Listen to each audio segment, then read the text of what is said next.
long they have treated Ugandans and the world to lies, blatant lies, that we were processing transfer of files from the General Court Martial to the civilian courts.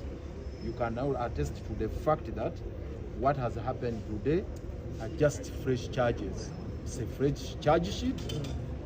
It's not that it is a file from the General Court Martial or a file from anywhere, but a charge sheet signed yesterday by the state attorney here of Nakawa and the magistrate, dated 20th.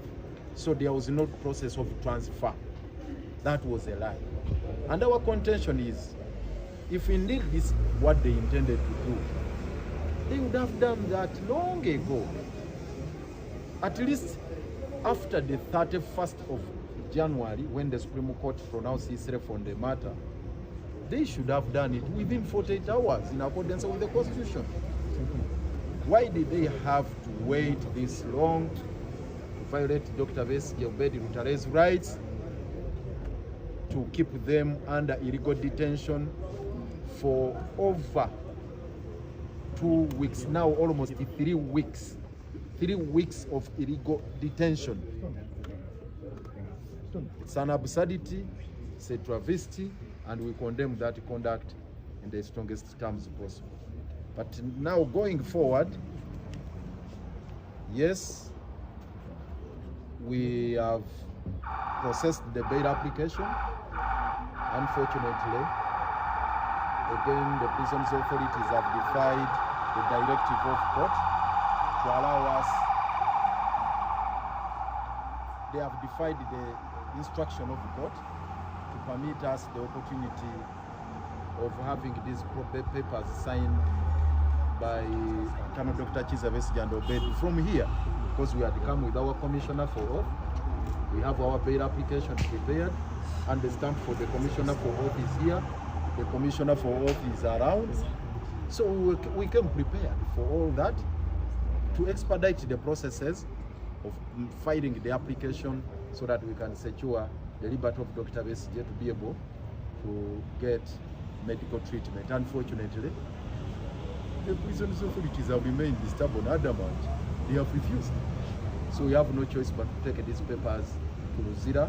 Right now we are proceeding there to cause the signing of the affidavit, which is supporting the application for bail. And we hope, again, when we reach there, they will not put in place other onerous conditions or stumbling block in our way. So that's what we are going to do. Secondly, we are again disappointed with the way the magistrate has treated the issue of Dr. Besigye's health. He's in a wheelchair. And it's not a normal practice in courts of law that suspects are wheeled into the dock. We made that very, very clear to her. Unfortunately, no remedy has been offered. We have highlighted the history of this matter. Wednesday, he walked himself into the chambers of justice Singiza, though with support.